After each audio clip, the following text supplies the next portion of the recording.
बात जाट की करते हैं, जाट के कलेक्शन की करते हैं और आपको इसकी असलियत बताते हैं, सच्चाई से रूबरू कराते हैं आपको जाट से।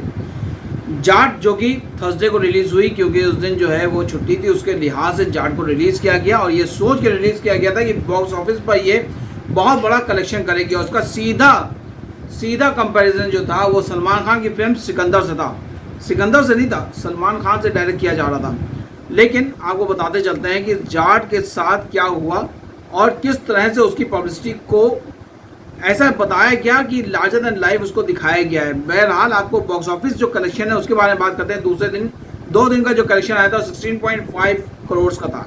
अब आप समझ सकते हैं कि इसके कलेक्शन में और अगर सिकंदर के कलेक्शन में अगर आप कंपेयर करने जाएंगे तो ज़मीन आसमान का फ़र्क है। लेकिन मैं किसी तरह का कंपैरिजन नहीं करना चाहता, क्योंकि एक तरफ सलमान, एक तरफ सनी देओल, और दोनों का स्टारडम अपनी अपनी जगह पर मेंटेन है। दोनों ही अपनी अपनी जगह पर बहुत शानदार एक्टर हैं, बड़े स्टार हैं दोनों। इसलिए दोनों को कंपेयर करना एक बहुत बड़ी बेवकूफ़ी है, जो कि लोग लगातार करते आ रहे हैं, दोनों को कंपेयर करते आ रहे हैं। और ये वो लोग हैं जो कहीं पे सलमान से नफरत करते हैं और उनके अगेंस्ट में हम बोलेंगे सनी देओल को लाकर खड़ा कर रहे हैं। लेकिन उनको ये नहीं पता कि दोनों ही अपने में बड़े स्टार्स हैं, दोनों बहुत अच्छे दोस्त हैं। इनके अंदर कोई कंपैरिजन करना बहुत बड़ी बेवकूफ़ी है।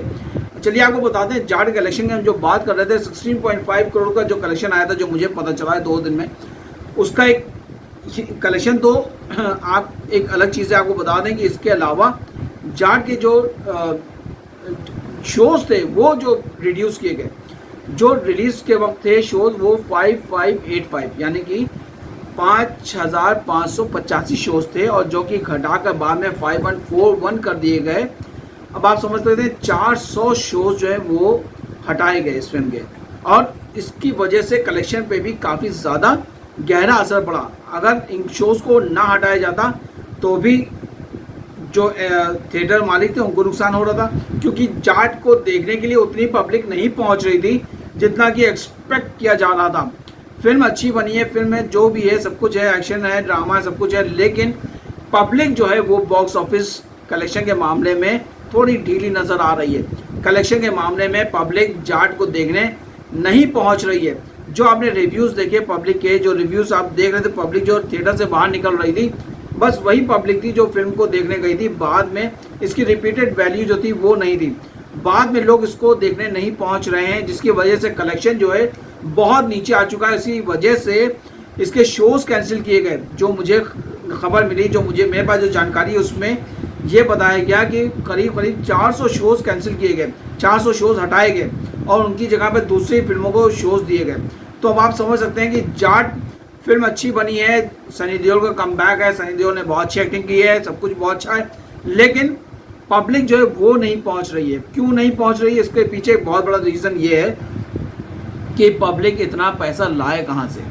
एक के बाद एक फिल्में आ रही हैं, उनको देखने के लिए पब्लिक इतना पैसा लेके कहाँ से पहुँचेगी। शोज़ के टिकट इतने महंगे हैं, जाहिर सी बात है अगर एक अकेला इंसान तो कोई जाता नहीं है, जब वो जाएगा तो फिल्म अपने साथ पूरी अपनी फैमिली को लेके जाता है। और उस लिहाज से देखा जाए तो हर इंसान अगर एक फिल्म देखने जाता है तो उसके ऊपर 1000 से 1500 रुपये खर्चा करता है, वो अपनी पूरी फैमिली को लेके जाता है। उस लिहाज से देखा जाए तो इतना रुपया कौन कहाँ से लेकर आएगा आज के इस दौर में जहाँ पर महंगाई इतनी चरम सीमा पर है। तो उस लिहाज से बहुत कुछ सोचने वाली बात है हर एक को, आर्टिस्ट से लेके प्रोड्यूसर, डायरेक्टर, एग्जीबिटर, डिस्ट्रीब्यूटर, सभी को, कि प्राइस जो है उसको कम किया जाए, आर्टिस्ट से लेकर थिएटर तक ही, तब कहीं जाकर बॉलीवुड सर्वाइव कर पाएगा। वरना जो हाल बॉलीवुड का इस वक्त चल रहा है, अपने बदतरीन दौर से गुजर रहा है, उसको बचाने का सिर्फ और सिर्फ यही एक इलाज है कि प्राइस के ऊपर जो है वो कंट्रोल किया जाए।